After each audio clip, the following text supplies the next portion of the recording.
नमस्कार शुभ सकाळ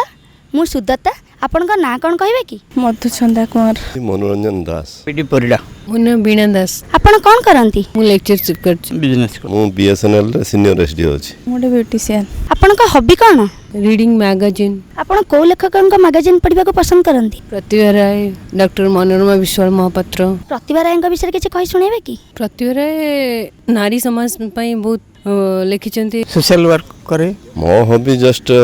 पढ़ापढ़ी टिके लिटरेचर आपण को लेखकन बही पढ़िबा को पसंद करंती डॉक्टर हृषिकेश पंडा कान्हूचरण महांती एई मान को लेखा पढ़िया पई मते भल लागे डॉक्टर हृषिकेश पंडा के विषय हम किसी कहि सुनेबे कि नहीं तांको विषय अधिका कोन कहबी से जने सीनियर आईएएस ऑफिसर ओडिसा रो जय जवान जय किसान ए आह्वान किए देइथिले लाल बहादुर शास्त्री हमर भूतपूर्व प्रधानमंत्री शास्त्री जय जवान जय किसान आह्वान बदे सुभाष बोस देइथिले पण हमर पूर्वतन प्रधानमंत्री लाल बहादुर शास्त्री ना सुनिचंदी कि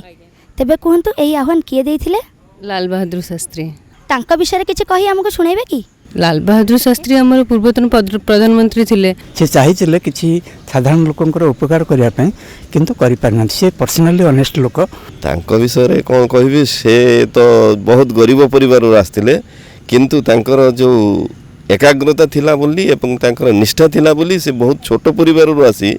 से भारत प्रधानमंत्री हो पारथिले पिला दिने से पाठ पढ़िया समय मध्य बहुत अभाव अनाटन भितर पाठ पढ़ी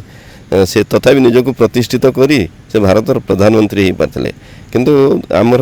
मान दुर्भाग्यर विषय जे आमे तांकर प्रधानमंत्री तो बेसी दिन देखि पारलु नै अकाल रे से तांकर प्राण त्याग हला आपण का प्रियजन एवं दर्शक बंधु मान को किसी शुभेच्छा जणाइबा चाहछन्ती कि समस्ते ई प्रोग्राम रे भाग नवा पई मु समस्त को आह्वान दउछि समस्तंकर मंगल कामना करूछि धन्यवाद नमस्कार।